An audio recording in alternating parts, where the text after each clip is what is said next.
I'm okay, I'm fine. Kincana, Kincana. Yang punya asam lambung, sini kumpul. Saya ada tips nih, gimana caranya biar asam lambung kalian nggak kumat-kumatan lagi. Sebelum itu, mari kita bahas dulu apa itu asam lambung. Nah, jadi penyakit asam lambung ini kalau dalam dunia kedokteran disebut juga dengan GERD atau gastroesophageal reflux disease, di mana produksi asam lambung yang berlebihan kemudian katup penutup antara lambung dan juga esofagus yang sudah lemah, sehingga ketika asam lambung diproduksi dalam jumlah yang sangat banyak, maka akan naik dari lambung menuju ke esofagus, dan itu menyebabkan gejala-gejala seperti nyeri pada ulu hati, rasa seperti terbakar, bahkan pada beberapa orang terkadang merasa seperti tercekik seakan-akan sesak nafas. Stres ini juga bisa meningkatkan produksi asam lambung.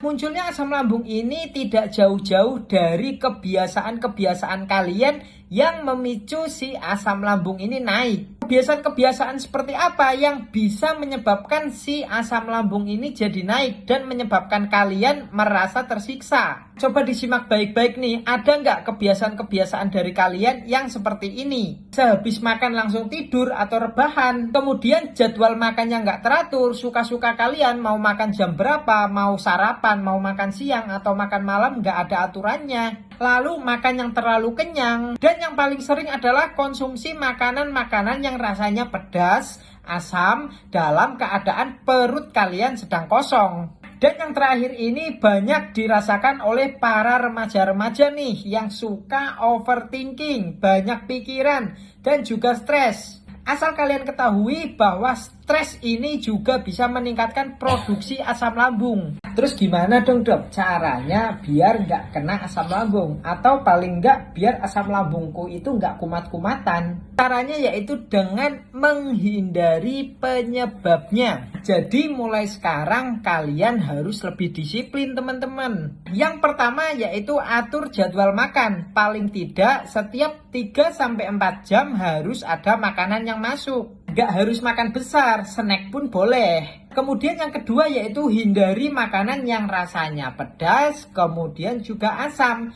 saat perut kalian dalam keadaan kosong. Selain itu kalian juga harus mengurangi makan makanan yang berlemak dan juga bersantan. Jangan makan terlalu kenyang, terus kemudian setelah makan juga jangan langsung tidur atau rebahan. Dan yang terakhir, yang paling penting yaitu kelola faktor stres ya teman-teman. Karena stres, anxiety, terus kemudian overthinking, banyak pikiran, itu juga memicu produksi asam lambung untuk diproduksi secara terus-menerus. Sehingga jika kalian nggak bisa mengelola faktor stres, faktor overthinking, itu akan membuat asam lambung kalian itu naik dan kalian akan tersiksa. Dok, semisal asam lambung kita lagi kumat nih, apa yang harus dilakukan sih? Apa pertolongan pertama yang bisa kita lakukan? Oke, ini menarik ya teman-teman ya.